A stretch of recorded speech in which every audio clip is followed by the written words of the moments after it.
Hey guys, Miss Palatka here, and I'm here with Monday's task. And basically what you had to do was you had to add two numbers together to come up with 1,000, and you had to figure out what the missing number was.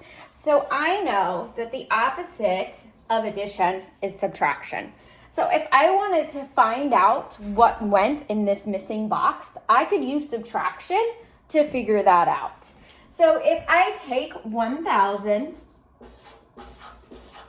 and I subtract 480, I can get the correct answer. But I also know it's really hard to subtract when you have a large amount of zeros.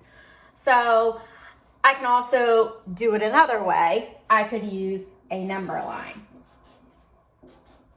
And I could start at 480 and I can make hops until I get to 1,000. Let's do it this way first. So if the numbers are the same, then 0 is the name. If I have $0, I cannot go to the store and buy something that costs $8. So I need to go next door and borrow. But if I have 0, I can't borrow from anything.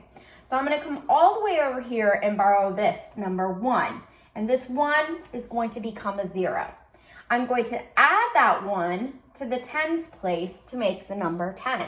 Now that I have 10, I can borrow 1 or regroup and bring that 1 over here.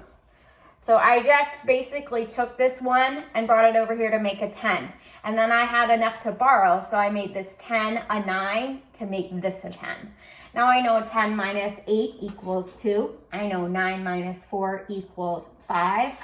And 0 minus nothing is 0. So the answer is 520. That's kind of a harder way because you're having to regroup a bunch of times. So instead, you could start at 480, and I'm going to add 20 to get me to the nice easy number of 500. So if I add 500 plus 100, I get to 600. Plus another 100, I get to 700. Plus another 100, I get to 800. Another 100, I get to 900.